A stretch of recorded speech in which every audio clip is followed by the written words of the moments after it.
मैं समय हूं और आज महाभारत की अमर कथा सुनाने जा रहा हूं।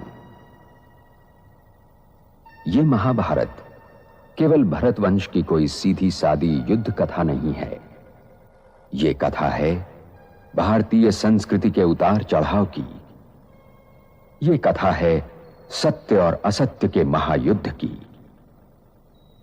यह कथा है अंधेरे से जूझने वाले उजाले की।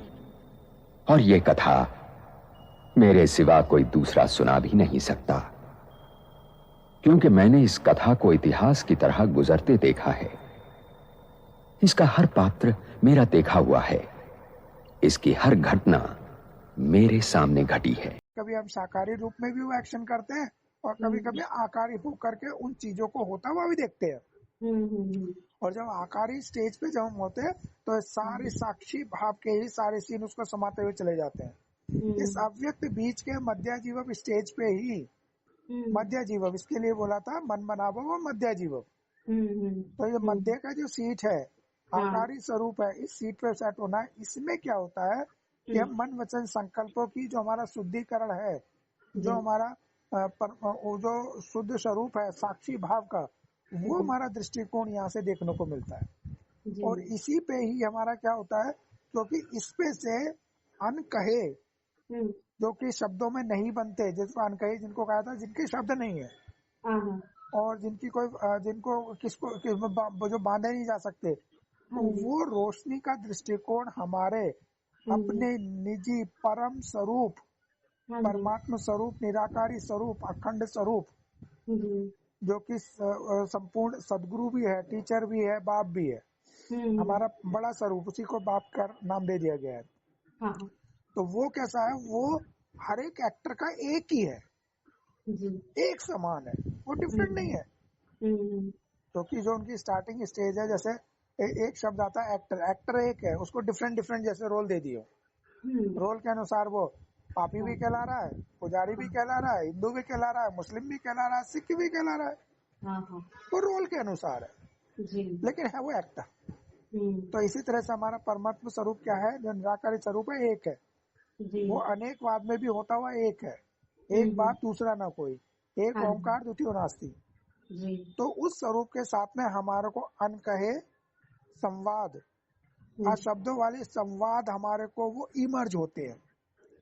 और जो इमर्ज होते हैं ना, वो एक इतनी बड़ी शक्ति होती है, इतनी बड़ी शक्ति होती है कि वो हमारे को कैसा बना देती है, समर्थ बना देती है, बलवान बना देती है, दैवी शक्तियों से संपन्न कर देती है।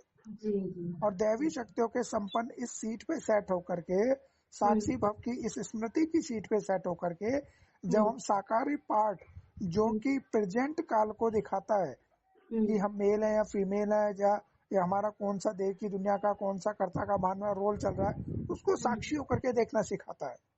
साक्षी होकर के उसके क्यों क्या कैसे ऐसे वैसे के ताने बाने को क्या कर देता है, वो मर्ज करता चला जाता है।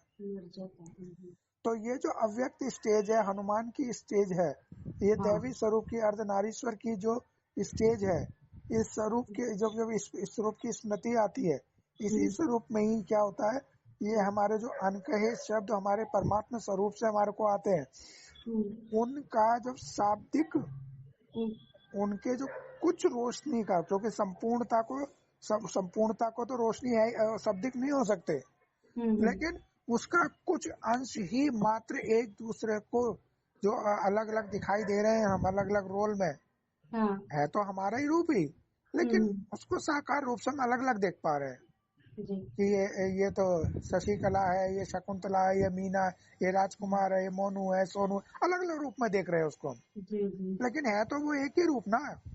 वो साकार रूप के नाम रूप देश काल से अलग अलग भले ही दिखाई दे रहे हैं।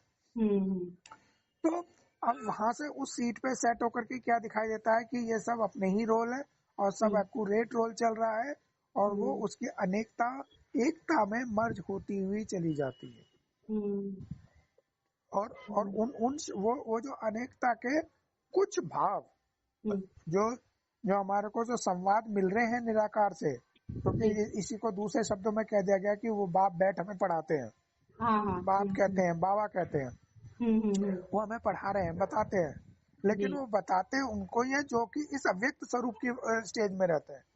वो साकार शरीर वाले को उस स्टेज में आकर के कभी नहीं बताते, बल्कि वो अव्यक्त स्वरूप धारण करते हैं, अव्यक्त वतन की सीट पे ले जा करके जो अगर ये वाचा में कन्वर्ट करके उस भावनाओं को देते हैं, उस संदर्भ को देते हैं, तो वो जब ये सीन चल रहा होता है तो सामने वाले का स्वरूप भी उसी वतन में होता है, वो आप समान बना देते हैं।